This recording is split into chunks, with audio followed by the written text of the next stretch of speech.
Halo siswa sekalian, selamat berjumpa kembali di channel Interaksi Fisika. Pada kesempatan ini kita akan melanjutkan pembahasan pada topik suhu dan kalor, dan ini adalah pembahasan suhu dan kalor bagian keempat. Pada bagian keempat ini kita akan membahas tentang perpindahan kalor. Siswa sekalian, pada pembahasan sebelumnya kita telah membahas bahwa kalor dapat berpindah dari satu benda ke benda lainnya.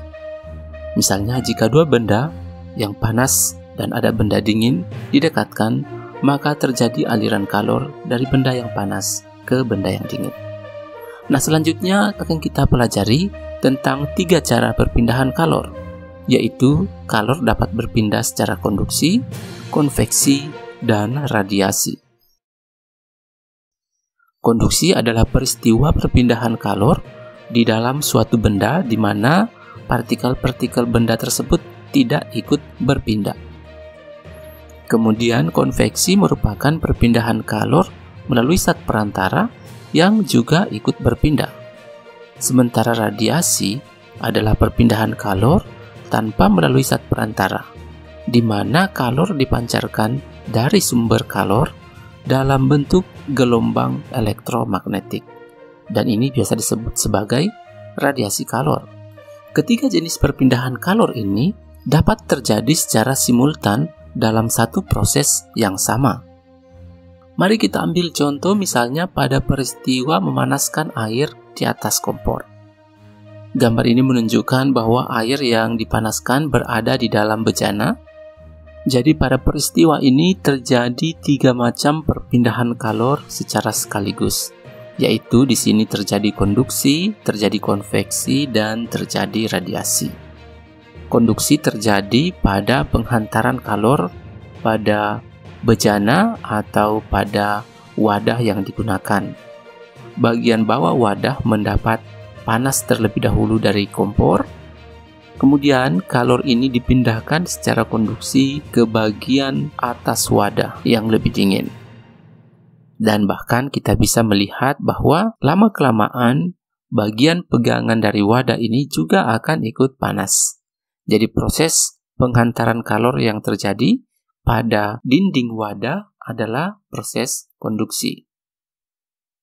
Kemudian pada air yang terdapat di dalam wadah akan mengalami perpindahan kalor secara konveksi, di mana air yang berada di dasar wadah akan mendapatkan panas terlebih dahulu, sehingga ketika air ini panas, maka partikel-partikel air akan merenggang, sehingga massa jenisnya menjadi lebih kecil.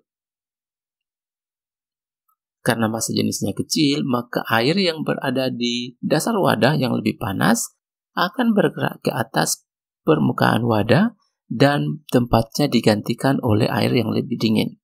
Dan selanjutnya air yang lebih dingin ini akan mendapatkan panas dan akan bergerak ke atas wadah dan digantikan tempatnya oleh air yang lebih dingin lainnya.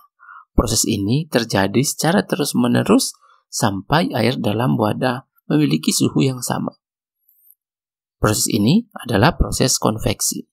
Sementara proses radiasi kalor terjadi dengan adanya pemancaran panas dari kompor ke segala arah, sehingga orang yang berada di sekitar kompor akan merasakan adanya pancaran panas bukan hanya dari kompor ini, tetapi juga dari bahan wadah yang panas akan meradiasikan kalor.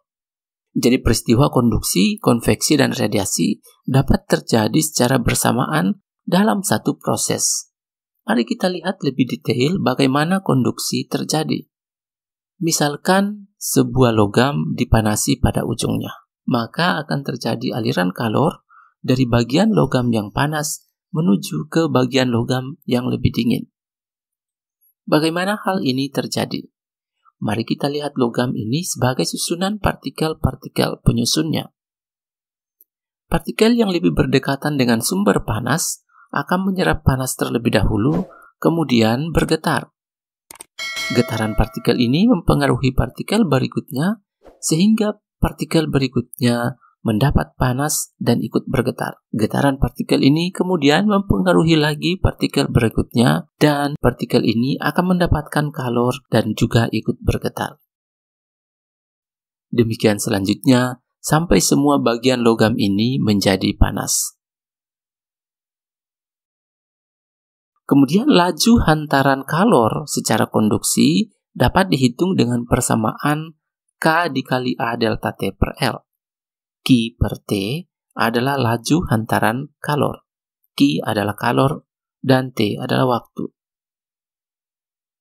Q per T memiliki satuan watt dan juga biasa disebut sebagai daya hantaran kalor. Sementara K adalah tetapan konduktivitas logam. Setiap logam memiliki konstanta konduktivitas yang berbeda. Satuannya watt per meter Kelvin. A adalah luas penampang, delta T adalah selisih suhu antara bagian penghantar yang panas dengan bagian yang lebih dingin. L adalah panjang penghantar. Karena Q per T adalah jumlah kalor yang berpindah tiap satuan waktu, juga disebut dengan daya hantaran kalor, maka persamaan ini dapat ditulis seperti ini. Daya hantaran kalor adalah Q per T adalah konstanta konduktivitas dikali luas penampang dikali perbedaan suhu dibagi panjang penghantar.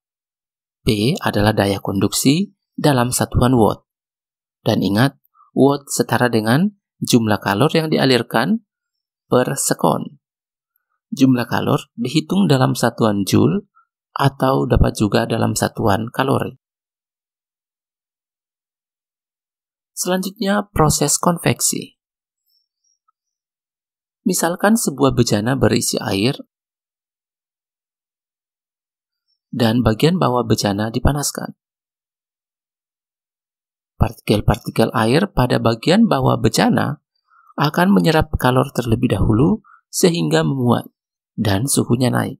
Air yang lebih panas ini akan memiliki massa jenis yang lebih kecil sehingga lebih ringan dan bergerak ke permukaan atas wadah, diganti oleh air yang lebih dingin dan lebih berat. Air ini yang lebih dingin akan menyerap kalor dan juga menjadi panas. Sementara air yang lebih panas di bagian di atas permukaan akan melepaskan kalor dan kemudian sedikit mendingin. Selanjutnya, air yang lebih panas akan bergerak ke atas permukaan diganti oleh air yang lebih dingin. Proses ini terjadi terus-menerus sampai akhirnya semua partikel air memiliki suhu yang sama. Inilah yang disebut dengan proses konveksi, yaitu perpindahan kalor di mana zat yang menghantarkan kalor juga ikut berpindah. Kita melihat tadi bahwa air yang lebih panas berpindah ke atas dan air yang lebih dingin berpindah ke bawah. Sementara pada proses konduksi, partikel yang lebih panas tidak berpindah tempat, namun hanya bergetar. Laju hantaran konveksi atau laju perpindahan kalor pada proses konveksi dihitung dengan persamaan Q per T adalah H, yaitu tetapan konveksi, dikali A luas penampang bagian yang mendapatkan panas, dikali selisih suhu delta T. Tetapan konveksi dalam satuan watt per meter pangkat 2 per Kelvin. A luas penampang dalam satuan meter kuadrat, delta T adalah perbedaan suhu. Selanjutnya, Q per T adalah laju perpindahan kalor secara konveksi yang bisa juga disebut sebagai daya konveksi dengan satuan joule per sekon atau watt. Selanjutnya, radiasi kalor. Radiasi kalor adalah perpindahan kalor tanpa melalui zat perantara. Di sini, kalor dipancarkan dalam bentuk gelombang elektromagnetik. Menurut teori termodinamika, semua benda yang memiliki suhu di atas 0 Kelvin akan meradiasikan kalor. Jadi berbeda dengan proses konduksi dan konveksi, di mana pada kedua proses ini, aliran kalor secara konduksi dan konveksi hanya terjadi jika ada perbedaan suhu. Namun pada radiasi kalor dapat terjadi pada semua suhu di atas 0 Kelvin. Laju radiasi kalor dihitung dengan persamaan Q per T, yaitu daya radiasi, adalah E dikali sigma T pangkat 4A. Di sini kita perhatikan bahwa T adalah suhu mutlak, yaitu suhu dalam Kelvin dan berpangkat 4. Jadi di sini kita tidak menggunakan delta T atau selisih suhu, tetapi hanya menggunakan suhu. Ini bermakna bahwa semua benda yang memiliki suhu di atas 0 Kelvin akan meradiasikan kalor. Jadi sekali lagi, T adalah suhu mutlak dalam satuan Kelvin. Sementara Q per T adalah daya radiasi yang juga dapat disimbol dengan P. Ingat, Q per T pada persamaan konduksi, pada persamaan konveksi, semuanya merupakan daya perpindahan kalor. Sementara E adalah tetapan emisivitas benda yang bernilai di antara 0 dan 1. Artinya, nilai maksimumnya 1 dan nilai minimumnya 0.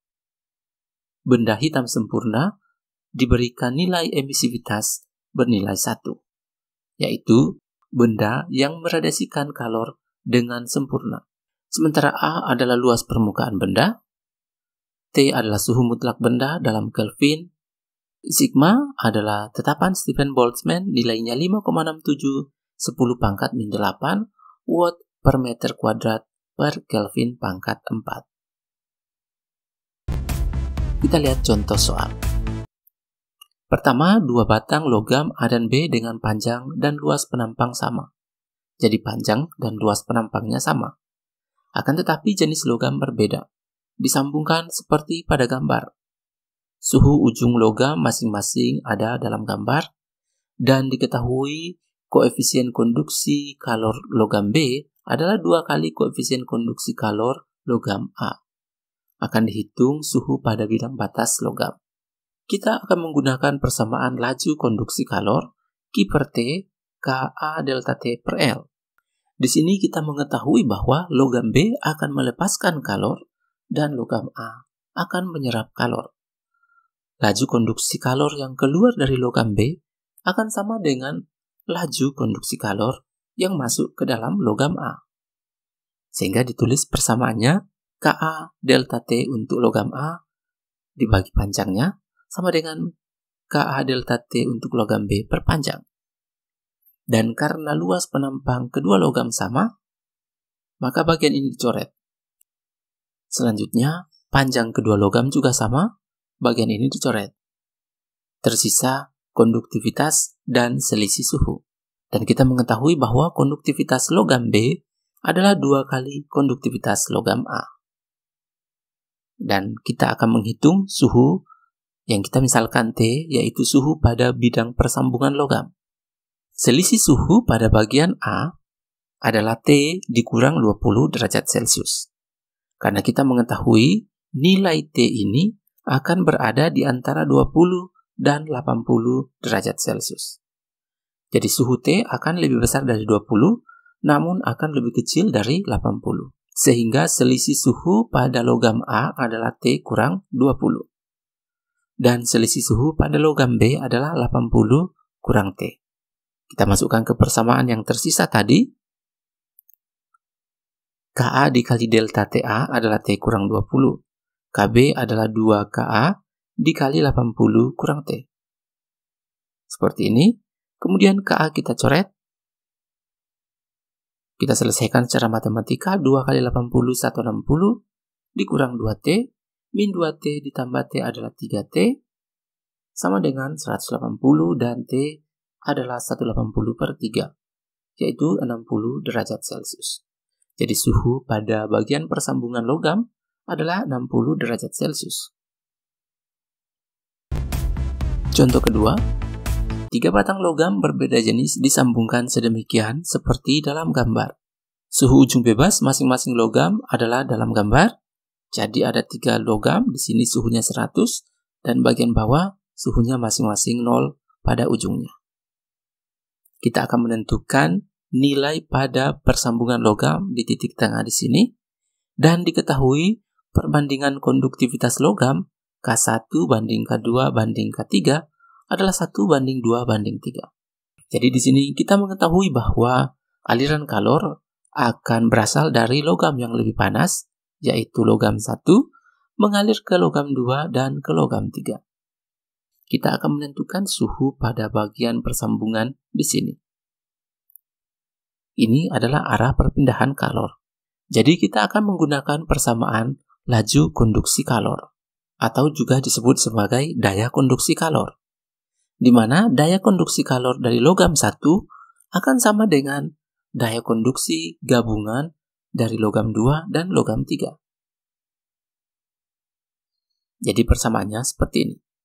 Dan karena luas penampang dan panjang masing-masing logam sama, maka A per L dicoret. Kita tinggal memiliki K1 delta T1 sama dengan K2 delta T2 tambah K3 delta T3.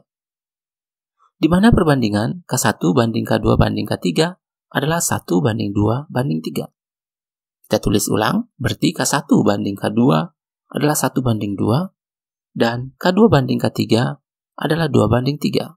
Dengan demikian, K1 adalah 1/2 K2, dan K3 adalah 2/3 K2. Jadi ingat, perbandingan seperti ini, Anda hanya perlu mengalihkan K1 ujung dengan ujung dan bagian tengah dengan tengah. Jadi K1 kali 2 adalah 2K1, K2 kali 1 adalah K2. Jadi K2 sama dengan 2K1, atau K1 sama dengan 1/2 K2. Demikian selanjutnya, kita menggunakan persamaan K1 delta T1 sama dengan K2 delta T2 tambah K3 delta T3. Kita masukkan nilai masing-masing. K1 adalah 1/2 K2. Delta T1 adalah 100 kurang T. K2 tetap tidak diganti, supaya nanti K2 bisa dicoret dengan ini. Delta T2 adalah T kurang 0. K3 nilainya dinyatakan dalam K2, 2/3 K2. Dan suhunya T kurang 0. Nilai K2 pada semua ruas dicoret. Kemudian kita kali masuk nilainya 1/2 kali 100 adalah 50, kurang 1/2 T, T kurang 0, di sini adalah T, dan di sini 2/3 dikali T adalah 2/3 T. Kita satukan yang ada variabel T, 1/2 T tambah 2/3 T, kita bisa menggunakan penyebut 6. Hasilnya adalah 50 sama dengan 13/6 T, dan T adalah 6 kali 50, 300/13, yaitu 23,08 derajat Celcius. Jadi suhu pada bagian sambungan logam adalah 23,08 derajat Celcius. Contoh soal ketiga. Bola A dan B memiliki jari-jari dengan perbandingan 2:1. Perbandingan emisivitasnya 1:2. Suhu bola A 27 dan suhu bola B 127 dalam derajat Celcius. Kita akan menghitung perbandingan daya radiasi benda A dan B. Daya radiasi persamaannya E sigma T pangkat 4A. Berarti daya radiasi bola pertama dibandingkan dengan daya radiasi bola kedua. Jadi daya radiasi adalah E sigma T pangkat 4A. Selanjutnya P1 banding P2 adalah E1 T1 pangkat 4 dikali A1 bagi E2 T2 pangkat 4 dikali A2. Jadi perbandingan daya bola 1 dan daya radiasi bola 2 adalah E1 T1 pangkat 4 A1 per E2 T2 pangkat 4 A2. Sigma adalah konstanta Stephen Boltzmann yang kita tidak perlu libatkan karena pasti sigma bagian atas dan sigma bagian bawah akan saling menghilangkan atau dicoret. Selanjutnya A adalah luas permukaan bola, luasnya 4πr pangkat 2. Dan di sini kita melihat bahwa perbandingan luas sama dengan perbandingan jari-jari pangkat 2. Sehingga A1 per A2 cukup kita ganti menjadi R1 per R2 pangkat 2. Jadi pangkat 2 ini berasal dari R kuadrat yang ada di sini. Nilai 4π-nya kita coret karena seperti ini tadi konstanta. 4π pada bagian atas dan 4π pada bagian bawah akan saling menghilangkan. Selanjutnya 1/2 Di sini 300 untuk suhu T1, yaitu suhunya 27 derajat Celcius, dikonversi ke Kelvin. Jadi suhu Celcius ke Kelvin berarti ditambah 273. 273 tambah 27 adalah 300 Kelvin. Dan 273 tambah 127 derajat Celcius adalah 400 Kelvin. Jadi pada soal radiasi kalor, suhu yang digunakan adalah suhu mutlak dalam satuan Kelvin. Jadi di sini 20 di atas, 20 di bawah dicoret. Sehingga hasilnya 1/2 kali 3 pangkat 4, 81. Jadi ini adalah 3 kali 3 kali 3 kali 3, 81. Dan 4 pangkat 4. 4 kali 4 kali 4 kali 4, 256. 2 pangkat 2, 4 per 1. Kemudian selanjutnya kita bisa menyelesaikan 81 per 128. Jadi secara mudah kita bisa mencoret 4 dibagi 2 adalah 2. Di sini berarti habis. Kemudian 256 dibagi 2 adalah 128. Contoh soal keempat. Suatu fluida dengan koefisien konveksi 240 watt per meter pangkat 2 Kelvin dituangkan ke atas permukaan wadah seluas 2 meter kuadrat. Suhunya 80 derajat Celcius. Jadi suhu permukaan wadah 80 derajat Celcius. Suhu fluida mula-mula 20 derajat Celcius. Ditanyakan berapa jumlah kalor yang mengalir melewati fluida setiap menit jika dasar wadah dipertahankan tetap. Jadi bagian dasar wadah bersuhu 80 derajat Celcius, kalor akan mengalir dari bagian dasar ke atas. Laju konveksi kalor HA delta T.